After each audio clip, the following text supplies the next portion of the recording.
que dice la NTP. Por ejemplo, esta NTP te pide un inventario técnico de extintores. Tú como prevencionista tienes que tener tu inventario técnico, ¿no? Este inventario técnico, incluso en la misma NTP, te dice qué contenido debe tener tu inventario. Tiene que te dice el número del extintor, te dice el tipo de extintor, te dice el rating, te dice la capacidad de prueba electrostática que ha pasado. Todo eso está en la NTP que está ahí. Tú tienes que poner, solamente pones inventario y te va a aparecer el que debe tener. ¿Ya? Ojo con eso. Eso es importante. ¿Ya? Atención de emergencias en caso de accidente. Solamente si tú has sido capacitado, debes atender un tipo de primeros auxilios. Solamente si estás capacitado. Por ejemplo, creo que tú eres enfermera, ¿no? Porque, por ejemplo, ella tiene las competencias para poder atender ese tipo de situaciones. Pero si yo no sé, no he sido capacitado, no tengo ninguna noción, y solo me aventuro porque he visto que se pone así, entonces estás exponiéndote tú y estás exponiendo a la persona que pueda verse que esté accidentada, ¿no? Si se ve una persona y nadie sabe, tiene que tomar la evacuación, ¿no? Evacuarlo para el centro de salud más cercano, ¿no? Ver la forma de evacuarlo, si se puede movilizar y si no, llamar a emergencia, ¿no? Para eso es importante tener los números de emergencias. Ahora, en el caso de acá del botiquín o maletín, tiene que tener lo mínimo indispensable que indica en el punto B1, el anexo B de la G050. ¿Ya? Ahí te dice un listado de todo lo que debe tener un botiquín, lo mínimo. ¿Ya? Eso tienes que cumplirlo. Tú como prevencionista son dos opciones. Si conoces, genial. Si sabes, no. Si no lo conoces, entonces simplemente cumplir con tener eso, buscar coordinar con el responsable de la obra capacitaciones sobre este tema. Cómo hacer curaciones de primera respuesta. para que vengan a capacitarlo, ¿no? Claro, solicitar eso. Me dicen que ahora en los botiquines no se puede tener medicamentos, pastillas. Nunca se puede. No debe. ¿Por qué? Porque eso solo lo hace un médico. No podemos, o sea, No. por un dolor de cabeza, por Ninguno. nada. Porque tú no sabes si puede ser alérgico. Como si es alérgico, tú no sabes de darle. Por decir, no, yo ingenuamente, pero ya, tómate una Pronax, porque eso es para no estar de acuerdo. Tomas tú y te empiezas a ver una alergia. ¿Quién se va a prisión por eso? Yo me voy a prisión. ¿No? Claro, pues, o sea, por eso ningún medicamento en botiquines. Muy importante las inspecciones, porque a veces pasa que en obra nunca falta un vivo que hasta por las puras se saca las cosas, ¿no? Entonces tú tienes que inspeccionarlo mensualmente y tener tu inventario en el mismo botiquín. Tiene esto, pum, pum, pum. Inspeccionar. El graso error cuando no inspecciones y viene alguien y te hace una auditoría, una inspección y encuentra cosas vencidas. ¿Cuántas veces me he encontrado de cosas vencidas? Y el botiquín todo de polvo, escondido. De verdad, a veces voy a decir un punto de hacer una auditoría o algo. Puedo ver tu botiquín, pum, saberlo frío, porque ellos alistan sus documentos, sus capacitaciones, su registro, todo listo, y nadie se acordó del botiquín. Puedo ver tu botiquín, y en ese momento todo polviado, lo sacas y encuentras cosas vencidas. Eso es un graso error que cometen muchas veces o se olvidan los prevencionistas. Entonces ahí tenemos que tener mucho cuidado y hay que revisarlo siempre. Mensualmente yo recomiendo una inspección, porque tú no sabes en qué momento vas a necesitar de él, ¿no? Eso debe ser permanente, ¿no? ¿Cómo? Ese botiquín debe ser permanente, no sea una grande, una chica, lo que haga diferente botiquín. Sí. En el caso del botiquín debe haber lo que dice el anexo de la G050, pero tú debes garantizar de que ese botiquín esté disponible para todos y que ya haya personas que sepan cómo atender. Tenemos 21 pisos. Ajá. El recomendable es por En cada, cada piso, sí, en cada piso. A menos que me digas, no, pero solamente en un piso están trabajando. Eso entonces es recomendable en los pisos que estén trabajando. Sí. Sí, pues porque imagínate, pues el botiquín está en el primer piso, yo estoy en el séptimo piso, y si hasta llegar ahí, ya se murió la persona, ¿no? Entonces hay que tener mucho cuidado. Es recomendable, ojo, porque la norma hay un vacío, no te dice por piso. Entonces, Es es recomendable, yo te recomiendo eso. Lo adecuo a mi De acuerdo a tu nivel de riesgo a tu población, claro, sí, sí, efectivamente. Este es el anexo de la G050, ahí están los contenidos mínimos, ¿no? 2 paquetes de guante quirúrgico, yodo povidona, oxigenada, alcohol. Aparte de Rosario, ¿ustedes saben curar heridas o no? No, yo no. Yo llevo taller de negociación. ¿Sí? ¿Le han enseñado a curar heridas? Sí, un curso especial en la carrera. ¿Qué pasa si Yomaira, por ejemplo, se cae ahorita y tiene una herida lacerante con golpe? ¿Qué haces? Golpe lacerante, ¿ah? Porque esas son las peores. Porque es golpe y está moreteado, hinchado y encima con herida. ¿Qué haces? Obviamente que no le voy a echar alcohol porque el alcohol lo va a ¿Qué le vas a hacer? más. Los sancocha, ¿no? Claro, Le solamente hace limpia nada más. como el ceviche, el limón al pescado. Se le limpia la herida hasta llevarla al Claro, ¿no? En este caso, por eso, digamos que esas prácticas o entrenamientos que ustedes estén teniendo, uno lo entrenemos, sepamos cómo hacerlo. ¿Qué es recomendable ese momento? O sea, En ese momento, agua oxigenada. lavar la herida, pero no usan ni agua oxigenada. Pero por Cloruro de sodio. no le puedes echar nada. Claro, por ejemplo, a ver, ¿qué es recomendable, Rosario? Tú que eres enfermera. Siempre cuando haya así No. heridas, lavar. Lavar. Los pies es primordial. ¿Con jaboncito?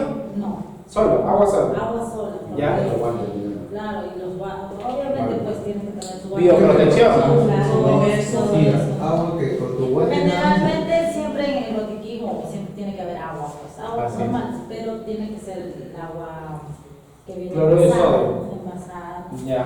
Generalmente siempre es primordial limpiar, ¿no? Y Ujú, y luego después- más, si ves que la herida ya está profunda, ponerle una venda o algo así. Venda, ¿sí? A menos que sea quemadura, ¿no? Una quemadura no le puedes poner venda. No, pues. No hay forma. En el caso de los golpes lacerantes son los peores, porque por ejemplo a veces cuando hay un golpe tú te quieres echar una crema, ¿no? Para que no se hinche. Por ejemplo, a mí me han enseñado, yo sí estuve en los cursos estos y sí puedo curar heridas, sí conozco. Por ejemplo, solamente heridas, ¿ya? No como enfermero y todo lo demás. Pero sí, por ejemplo, en el caso de quemaduras, agua. Agua, 15, 20 minutos en el caño. Nada más, nada de que colinos, verduras, olvídate de eso, azúcar, no, nada. Agua.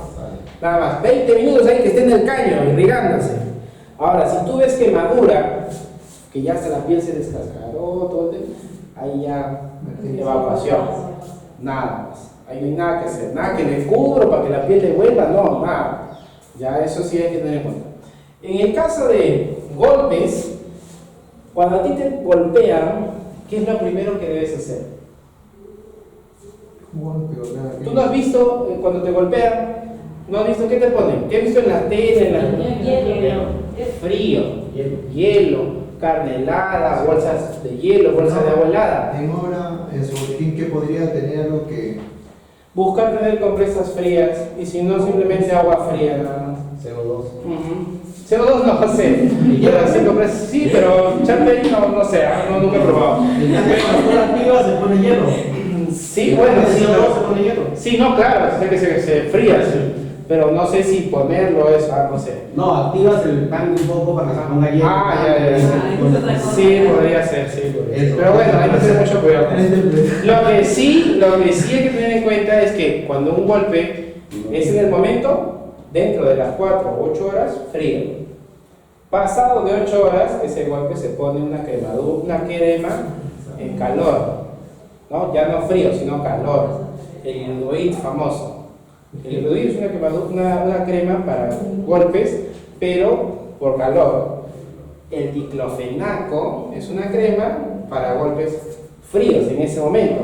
Pero el problema viene cuando tienes un golpe lacerante, con herida, no le puedes echar crema. Entonces simplemente tienes que lavarlo, ¿no? Nada más y esperar ahí un rato, que seque al menos, ¿no? Y ya después ves el tema. Por eso dije que los golpes lacerantes son los más complicados. Eso no me gusta. Cuando ves, me deriva lo que lo ve el médico, digo, ¿no? Ok, Comité Técnico de Seguridad e Higiene. Mira, en la parte de la G050 hay una parte que habla del Comité Técnico, que ahora se llama Comité de Seguridad y Salud en el Trabajo. En la obra decía que para una obra con menos de 20, de 25, ¿no? ¿Qué dice que debe haber?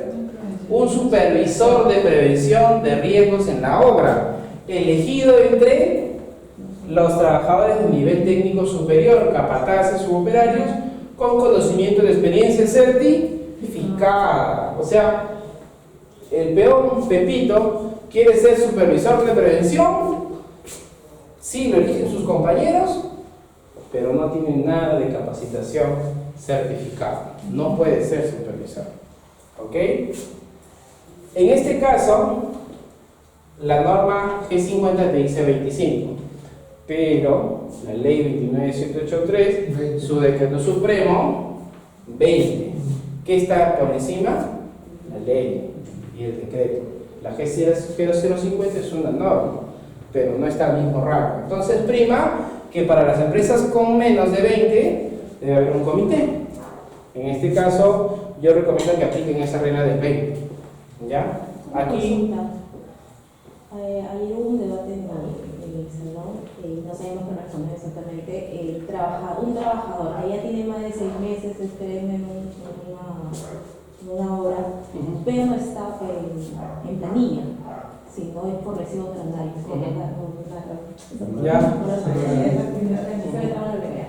¿Es posible que sea parte del comité de seguridad? No puede. Porque no forma parte no está en la planilla, no es un vínculo laboral. El trabajador por recibos, por honorarios, es alguien independiente que no necesariamente está vinculado a la empresa. Puede estar vinculado, digamos, solo por un servicio puntual, pero más no por otras actividades que él puede hacer fuera. Entonces no tiene un vínculo directo. El tema también de lo que hacen práctica tampoco está considerado. No, tampoco. Entonces tiene que ser trabajador. ¿Ya? Eso sí tenganlo en cuenta porque el recibo por honorarios no... Es como yo, ¿no? Por ejemplo, a Osh. Yo le emito mis recibos por honorarios por este servicio, pero yo no puedo formar parte de su comité o ser su supervisor, porque no estoy en su planilla, ¿no? Porque yo no pertenezco, porque aparte de esto yo hago otros servicios en otros lados. Pero entonces lo podemos controlar, como te dicen. ¿Cómo? Lo podemos controlar cuando en la obra. Controlar, claro, que yo cumpla lo que dice Australia, claro, sí. Australia me dice, venga a las 9, yo tengo que cumplir porque tengo un acuerdo. No, eso sí, pero no en el tema del comité, ¿ya? Ni supervisar. En el caso, esto es lo que decía la G50, para lo que tú decías, ¿no? Las obras de menos de 20 tiene que haber un supervisor elegido, Claro. elegido, y tiene que haber un sustento de esa elección. Claro, es en la prueba, ¿no? El acta, la instalación, donde ha habido el tema que se han reunido las personas tales y han elegido tal. Todavía hay un ingeniero que justo le hice esta consulta para trabajar en una empresa con 8 trabajadores para la elección del supervisor. Me mencionaron que era necesario el tema de todo ¿cómo se podría decir? Esta ceremonia. ¿La selección? Claro. Claro, o sea, no es que hagas unas selecciones, puedes juntarlos. No, igual, pero, o sea, no es Sí, o sea, necesario. que tú mismo lo decides a ver. Ajá. No, eso no, pues tiene que ser elegido entre los trabajadores, no me lo dicen. Lo dice el decreto supremo, elegido por los trabajadores. ¿Cómo sustentas eso? Es un acta. Sí, Claro, pero es un acta, ¿no? ¿Cómo sustentas? Si no, no lo puedes sustentar, por más que tú digas, no, pero ya lo hemos elegido, a ver, voy a campo, yo inspector, ¿tú has elegido? No sabía, no conozco. ¿Cómo sustentas? Tenga como prueba, ¿no? Claro. Entonces un comité se tiene que elegir. El comité sí, de ley. No, o sea, pero deben elegir todos los Trabajadores, los representantes de los ¿Y trabajadores. cuántas personas tienen que conformar? En el caso del comité, si no me equivoco, es de 6 hasta un máximo de 12. Puede ser menos también, puede ser 4 o 8, dependiendo de la cantidad, ¿no? Ahora, son representantes de los trabajadores y representantes de la empresa. Por ejemplo, si yo tengo un comité de 4, son 2 de la empresa y 2 del trabajador, ¿no? El de la empresa no es necesario que haya elecciones, el gerente lo elige, mi supervisor y mi jefe, ya está. Dejo una carta. El del trabajador sí se deben hacer elecciones.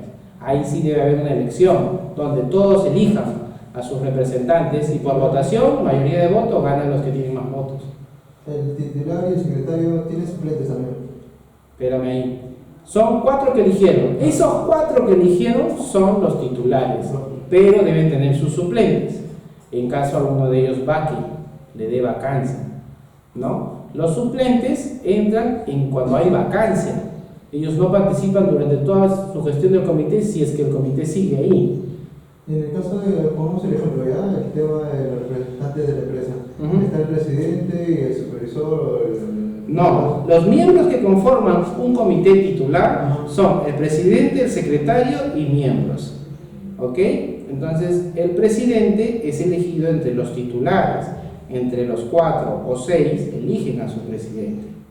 No, o sea, como parte de la empresa. Los representantes de la empresa y otros son los representantes de la Son empresa. simplemente miembros. Miembros. Son miembros del empleador y miembros del trabajador. Los únicos que eligen a su presidente y secretario son los mismos miembros del comité. En la primera reunión de instalación se juntan y eligen a su presidente y a su secretario. Pero diga una consulta, vas a poner, se reúnen ellos, ¿no? Y la empresa dice, yo designo al presidente tal y al secretario tal. ¿Quién? ¿La empresa? La empresa. No, no puede. Lo eligen los mismos miembros del Ah, comité. los 5, los 6, Los 6, ellos mismos eligen. Nos juntamos los 6. Ya, ¿quién va a ser presidente? Tú, ¿quién vota por él? Tú, ya. 4, 2, no. 4, sí. 4 eligieron al presidente. Ah, no te pueden votar en la empresa. No te lo pueden poner.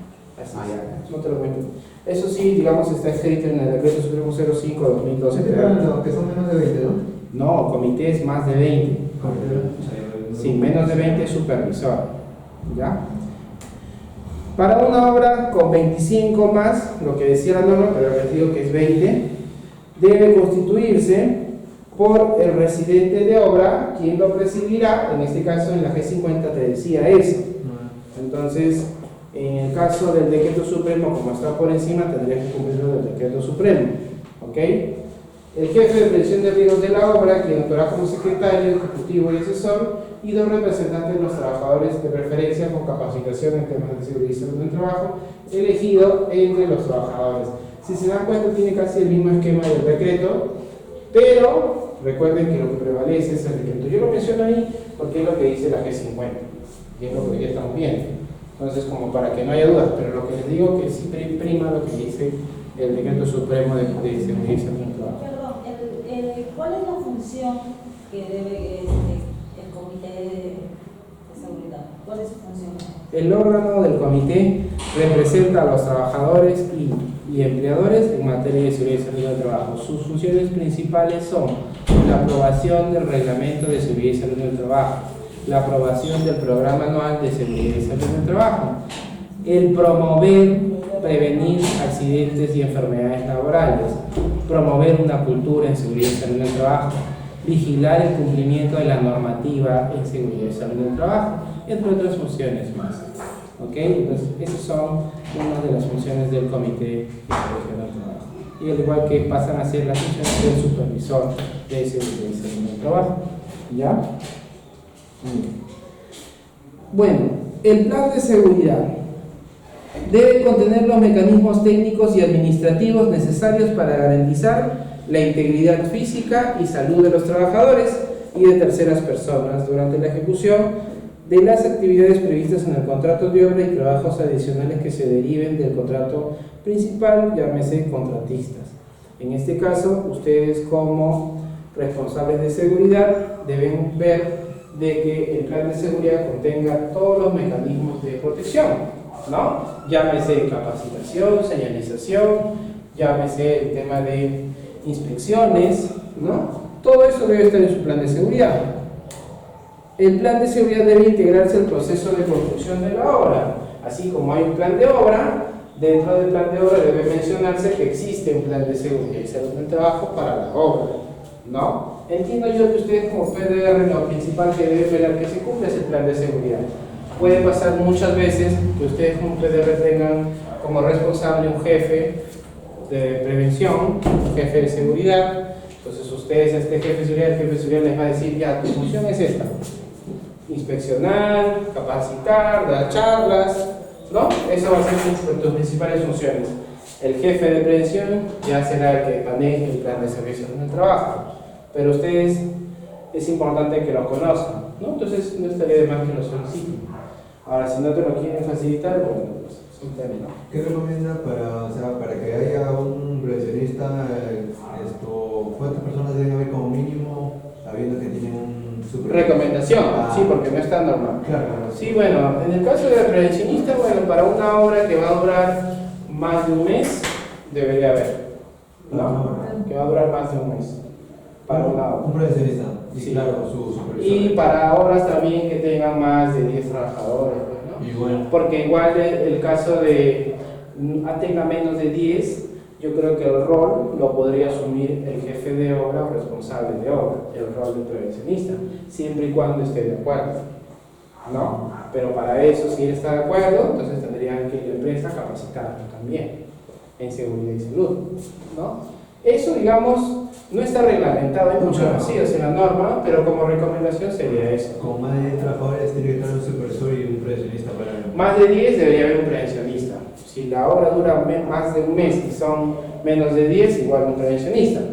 Pero si la obra dura menos de un mes y son menos de 10, entonces ahí yo creo que el mismo jefe de obra responsable podría hacer el de prevencionista, ¿no? Bueno, en este caso no se llama prevencionista, es de prevención, ¿no? En la mañana estamos viendo un poco, no confundan, no porque es supervisor, el supervisor es más que prevencionista, no, están a la par. Sino que algunas empresas le ponen nombre supervisor, en otras empresas le ponen nombre prevencionista. Pero si la empresa, por ejemplo, si la empresa te exige que tengas un previsionista, siendo 2 trabajadores, 3 trabajadores, Tienes que cumplir. ¿Qué empresa? ¿Tu cliente? Es el acuerdo, creo. Caballero. Eso también se tiene que ser por de acuerdo al tipo de trabajo que se realiza. Pues si es un trabajo de. Pero si tu cliente te lo pide como requisito para que trabajes para él. exacto. Ah, claro. En Como ese en caso, ese- la Al ser un requisito del cliente tienes que hacerlo. Como No no le, te dije, no. no le vas a decir no.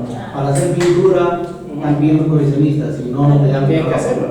Es un requisito del cliente. Por medio de seguridad, porque si se puede caer de 2 metros, puede matar. Lo que el cliente le parezca. Exacto. ¿Sí o no, Patricia? El cliente tiene la razón, ¿sí o no? Así es, claro, el cliente tiene la razón. No puedo yo decirte, no, tú me dices, háblame de esto. No, yo no quiero, te hablo de esto mejor. ¿Qué me vas a decir? Ya, gracias, nos vemos en otra oportunidad. Es así, porque el cliente te lo pide, ¿no? Hay que tener en cuenta. ¿Qué pasa? ¿Estoy ayudando? ¿Es acá? ¿No? Ah, ya, yo tengo mi llave. Sí, ya, ok. Entonces hay que tener en cuenta eso, ¿ya? Entonces ya te hice una recomendación, por ahí que te digan, vengo un ingeniero en paz, y digan, no, ¿quién te ha dicho eso? Es una recomendación, no está normal ni reglamentado. No hay norma, pero principal que no hay norma. Así es. Yo lo digo por la experiencia. Ok, en toda obra los contratistas y subcontratistas deben cumplir los lineamientos de seguridad y salud del trabajo, ¿no? Del contratista titular, pero en este caso, si el contratista titular, le llaman contratista titular, por ejemplo, yo soy una contrata como constructora HB y tengo otros contratistas, subcontratistas. Entonces, la constructora titular le pide a ellos tener un reglamento de seguridad y salud. Tienen que hacerlo, es su cliente, ¿no?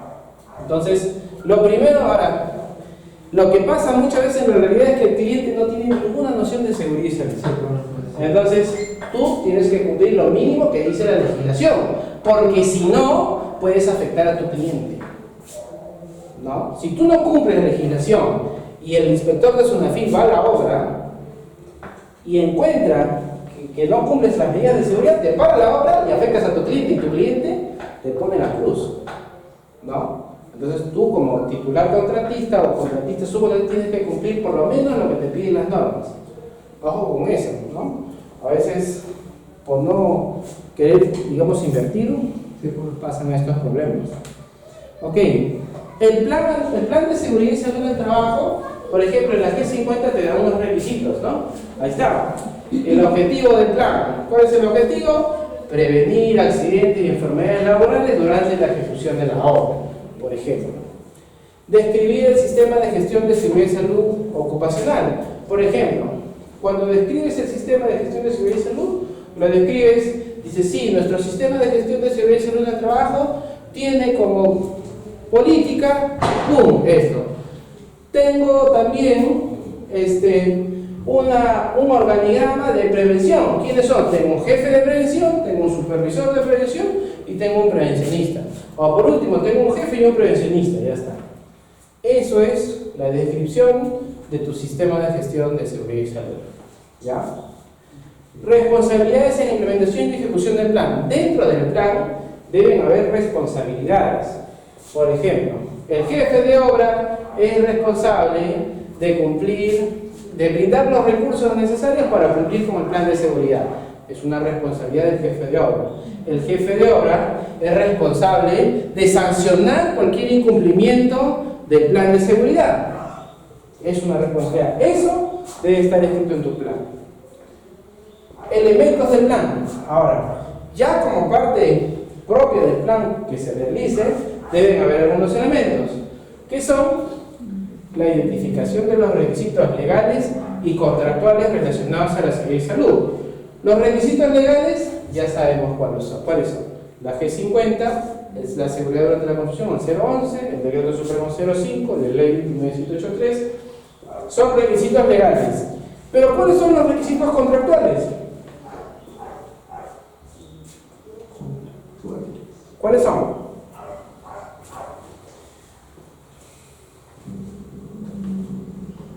Lo conversamos hace un momento. Sino que como a veces dice eso, no entendemos qué es eso. Contractuales son las que te pide tu cliente. Claro. Las que hay en un contrato. El cliente te pide esto, eso es. Entonces en tu plan debe estar cumplir con los requisitos legales y cumplir con los contractuales. ¿Ya? El análisis de riesgo, el IPRC. Puede estar en tu plan o puede estar como un anexo, tranquilamente, pero tiene que estar. Planos para la instalación de protecciones colectivas para todo el proyecto. Por ejemplo, en un plano muchas veces de toda la obra te muestran el plano de cómo es el terreno y ahí mismo tú pones una indicación de protecciones colectivas. ¿No? Voy a acercar aquí y allá, va a estar señalizado con cintas, con condo, con ¿cómo se llaman estos? Cachacos también, ¿no? Entonces eso también tiene que estar. Procedimientos de trabajo para los trabajos de alto riesgo. Por ejemplo, los procedimientos de trabajos en caliente, de trabajos en altura, ¿no? Los que apliquen a tu obra, ¿no? No todos tampoco. No hagan copy-page, ¿no? Viene una obra, sí, ya lo copy-page lo mismo, pero no, de repente no hay trabajo en caliente, no hay trabajo en altura, ¿no? Muchas veces pasa que nosotros, por desconocimiento, jalamos y copiamos. Y a veces podemos meter en problemas al titular de la obra, ¿no? Porque decimos, oye, sí, pero si entra en un caliente, acá dice que va a haber soldadores, ¿va a haber? No. Acá dice que va a haber un extintor, ¿va a haber? No hay. Claro, entonces tú tienes que ver que se cumpla de acuerdo a tu obra. Capacitación y sensibilización del personal de la obra. Mira, acá la norma te dice que tienen que ser capacitados, ¿ok? Las capacitaciones tienen que ser de acuerdo a lo que se va a hacer en la obra. Las capacitaciones de trabajos en caliente, pero el nuevo decreto supremo te dice qué capacitaciones deben tener, mira.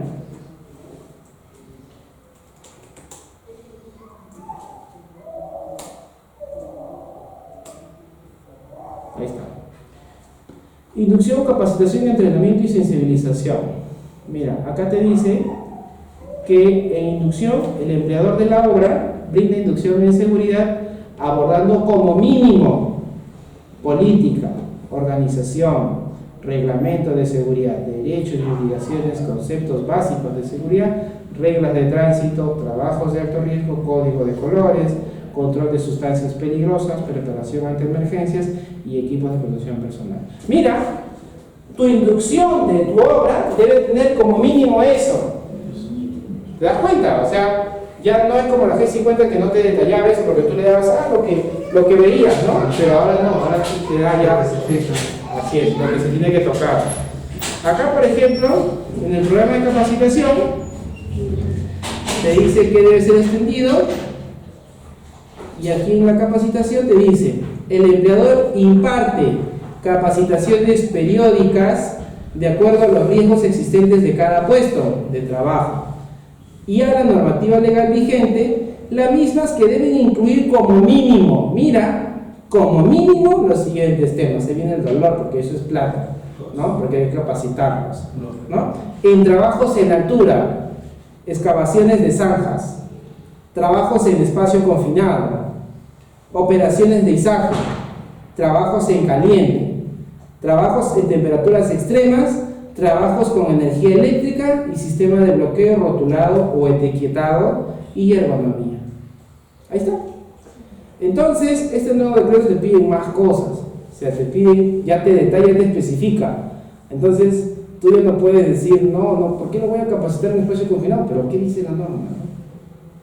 ¿No? Pero ojo que tú también tendrías que sustentar de acuerdo a tus riesgos, ¿no? Si no hay espacio confinado, creo que no lo necesitaría. Pero principalmente lo mínimo que te dice sí deberías tener, porque en una obra siempre hay trabajos en altura, siempre hay excavaciones. Siempre. ¿No especifica la cantidad de horas que debe ser la capacitación? No especifica. ¿Y usted, Pues, en promedio, de cuánto menciona o recomendaría que fuera una capacitación? mira, todos estos temas son largos. Sí. Y lo mínimo sería una hora, ¿no? Lo mínimo por cada tema. Porque sí, estos temas, la vez pasada me dijeron, ¿puedes dar todo esto en una hora? Por cada tema. Que será un resumen, me digo. Será el título, nada más, ¿no? Porque una hora tocar todo eso es algo, no sé quién hará, pero bueno, puedo hacer mencionarlo nomás y dar una pequeña, algo así, ¿no? Un chispazo, pero no a más, ¿no? Entonces eso, digamos, hay que comunicar. Y recuerden que las capacitaciones tienen que ser capacitaciones, o sea, debe verificarse si funciona. ¿Cómo se verifica? Si el examen, se verifica el contenido, el perfil del que está dictando las capacitaciones, cumple o no. Entonces, eso es muy importante para el tema de capacitaciones. Entonces, ya está claro lo que dice en la norma, entonces ya no te puedes escapar de eso. Ahí está. Gestión de no conformidades, en este caso programa de inspección y auditorías. Es muy importante las auditorías para ver cómo estamos cumpliendo la parte de seguridad y salud en el trabajo. Objetivos y metas, lo que les dije hace un momento, los objetivos que deben ser medibles. Plan de respuesta ante emergencia. Todo plan de seguridad debe tener un plan de respuesta ante emergencia porque no sabemos qué emergencias puedan suscitarse. Y mecanismos de supervisión y control, por ejemplo, la responsabilidad de supervisar el cumplimiento de los estándares de seguridad, ¿no? O sea, cómo tú verificas que se cumplan tus procedimientos, es con temas de supervisión y control, ¿no? Procedimiento de trabajo quedará delegado al jefe inmediato de cada trabajador. El responsable del plan debe colocar en un lugar visible el plan de seguridad. Eso te dice la G50. Tú cumple con lo que... Si no hay una norma que te diga no lo publiques, o sea, si hay una norma que te dijera no publiques el plan, no lo publicas. Pero la G50 te dice que lo debes colocar en un lugar visible. O sea, que debe estar visible. Entonces, ahí ya tienes que hacerlo, ¿no? ¿Cómo lo pondría? ¿Cómo lo pones? Bueno, lo pones al ingreso de la obra, lo pones un impreso, un mural, como tú quieras. Pero debes ponerlo en un lugar visible, como dice la G50. Para ser presentado a los inspectores de seguridad del Ministerio de Trabajo, además, entregar una copia del plan a los representantes de los trabajadores. ¿Y quiénes son ellos? Los del comité, ¿no? Ahí está, lo que dice la G050. Ojo con eso, o sea que ahí ya no hay un sustento de decir, no debo publicarlo. Porque ninguna norma dice salvo en la G050 y en la del decreto supremo nuevo que ha salido. Tienen que hacerlo. A menos que el decreto supremo nuevo te haya dicho, no lo publiques, cosa que no pasa, ¿no? Entonces tengan en cuenta eso. ¿Qué más? ¿Qué más tenemos por acá? La investigación y reporte de accidentes de trabajo, por ejemplo, en el caso de el informe del accidente, el formato para el registro de los índices de accidentes y los registros de enfermedades profesionales. Estos registros, en la misma RM050 te da un formato, perdón, en la G050, pero también en la RM050, que son los formatos referenciales. Pero acuérdate, ¿ustedes han visto la RM050? ¿Perdón? La RM050. ¿No? Ya. La RM050, 2013 TR, es la resolución ministerial donde establecen los formatos mínimos que debe tener un sistema de gestión de seguridad y salud del trabajo con los campos mínimos, ¿no? En el anexo 1, tus formatos de seguridad deben tener lo mínimo que dice ese anexo 1. En el anexo 2 es un modelo de un reglamento de seguridad y salud en el trabajo. Es un modelo nada más, es referencial. porque el decreto supremo 05 te dice lo mismo que debe tener tu reglamento. Y en el anexo 3 está una lista de verificación de todo el sistema de seguridad civil del trabajo junto con metodologías de estándares de seguridad. Entonces, en cuanto a formatos para investigación, para el registro de accidentes y enfermedades, debe buscarlo en el anexo 1 de esta RM. ¿Ya? O sea que esta RM está por encima también de la G050. Bien, la G050 te dice que la investigación de accidentes debe estar a cargo del ingeniero de campo, del área involucrada, el jefe inmediato del trabajador accidentado, el representante de los trabajadores y el prevencionista de la obra.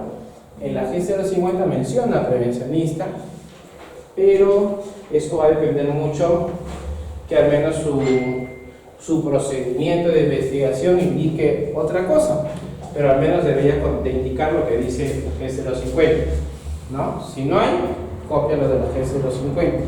Ahora, pero en muchas obras no hay un ingeniero de campo, entonces pones ahí simplemente al responsable de la obra, ¿no?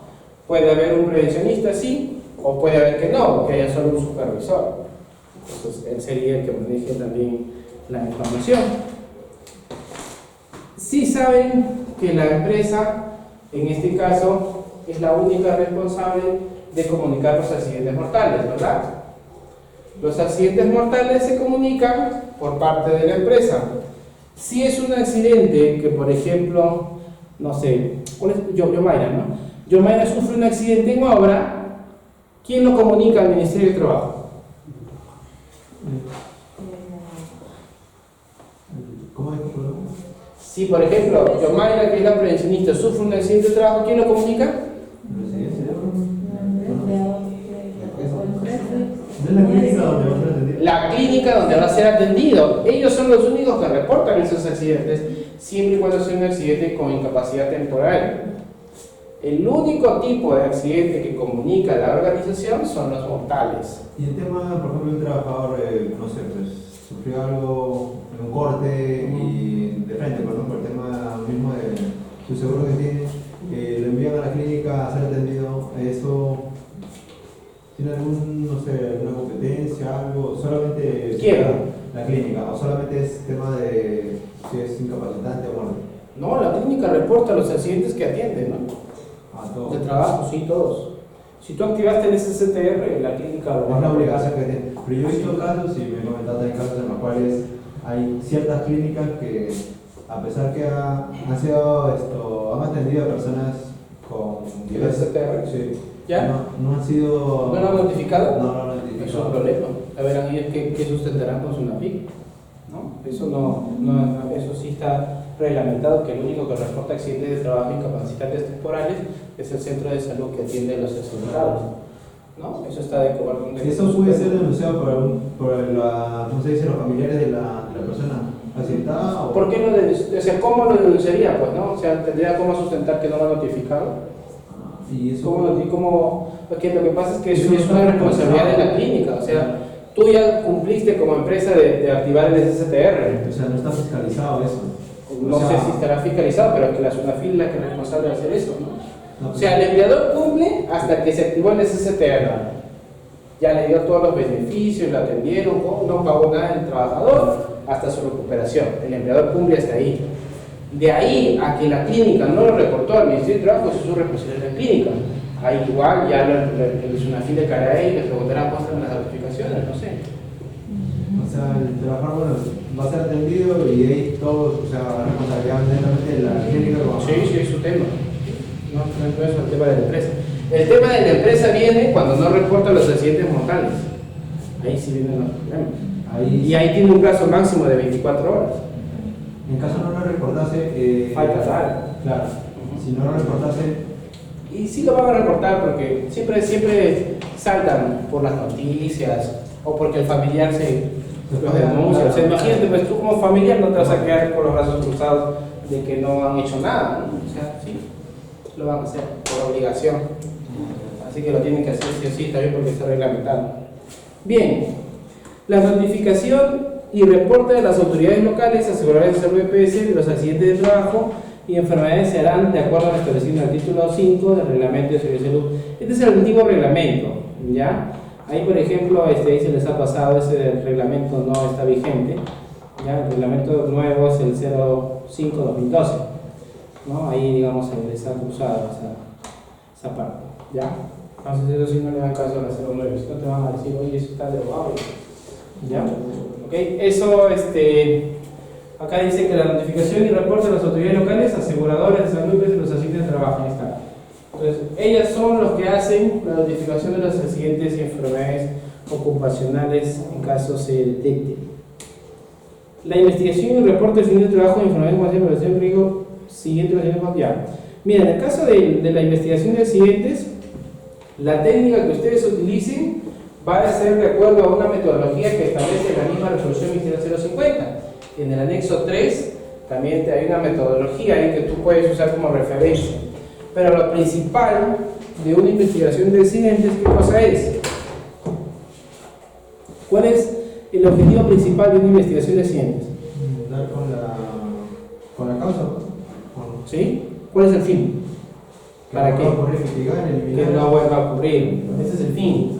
No, el fin no es sancionar. ¿Ya? El fin es que no vuelva a ocurrir. La técnica que tú utilices busca que sea de acuerdo a uno de los métodos. La investigación de reporte de trabajo y enfermedades ocupacionales, por ejemplo, en este caso, cuando ocurre un accidente, tú tienes que aceptar lo que el trabajador te diga, ¿no? O sea, no puedes hacer un juicio y decir, no, pero yo no vi eso, no, nada. Lo que él escribe en su manifestación o lo que él te manifieste verbalmente es una fuente de información para el proceso de investigación de accidentes. ¿Ok? Tú no puedes caer en criticar eso. ¿Ok? Lo que te diga, eso es. Y eso te sirve para tu investigación de accidentes.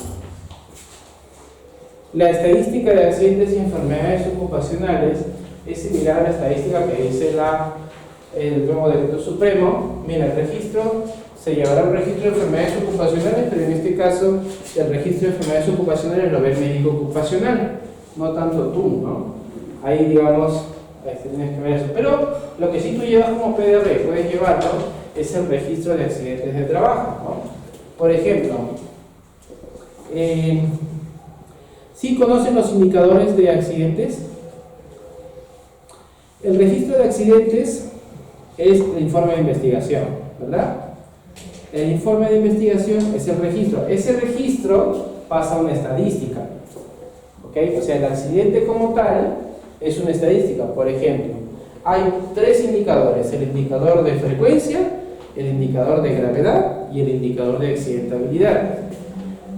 Ese registro, por ejemplo, de investigación de accidentes, es un accidente y pasa a la frecuencia como 1, ¿ok? Pero esa frecuencia se multiplica por 1.000.000 entre la cantidad de horas hombre que se han trabajado, ¿no? Eso lo vamos a ver aquí. El índice de frecuencia y el índice de gravedad. El índice de frecuencia mide la cantidad de accidentes que han suscitado. El índice de gravedad mide la cantidad de días que se han perdido por esos accidentes. Y el índice de accidentabilidad mide la siniestralidad de una empresa. Es un indicador, es una tasa. Por ejemplo, en el caso del índice de accidentabilidad es la multiplicación de estos 2 indicadores, que las aseguradoras lo utilizan como un indicador de cuánto te pueden cobrar por prima. Y eso es todo un indicador que manejan las aseguradoras. Entonces tú solamente manejas estos 3 y se acabó. En el caso de frecuencia, monitoreas mes a mes si han habido accidentes. En el sector construcción, los accidentes son bien comunes que se den. Pero el tema va a depender de cuán estrictos se cumplan los controles que ustedes propongan como prevencionistas, ¿no? Los prevencionistas tenemos la responsabilidad de ver de que cumplas con todas las medidas de seguridad. Si a pesar de eso hay accidentes, quiere decir que tus medidas de seguridad no son eficaces, no están funcionando. ¿Por qué no funcionaría la medida de seguridad? Si es por un tema del trabajador, uno es porque no quiere cumplirlo. Otro sería porque no puede, porque no tiene la capacidad de repente. Y otro sería porque no sabe. Y eso es por desconocimiento, por eso es que tú como pensionista debes capacitarlo constantemente. Aquí están los indicadores. En el caso de la nueva norma y en el caso del Decreto Supremo 05/2012 y su resolución ministerial, ya no es por 200.000, es por 1.000.000. ¿Ya? O sea, esto, digamos, es una referencia de la G050 porque es una norma antigua. ¿Ya? Entonces, aquí mide, ¿no? El accidente con tiempo perdido. Los accidentes con tiempo perdido son aquellos accidentes que generan descanso médico, con más de un día de descanso médico. Si, por ejemplo, Jan se accidenta hoy día y mañana regresa a su trabajo, ¿No se considera? no se considera porque es un accidente leve y retornó a su día siguiente de trabajo. Pero para efectos estadísticos se considera el accidente con incapacidad cuando hay descanso, ¿no? Pero con más de un día, ¿ya? Por ejemplo, yo me golpeé, me caí y me generó una herida con un corte. Me dieron descanso médico 7 días.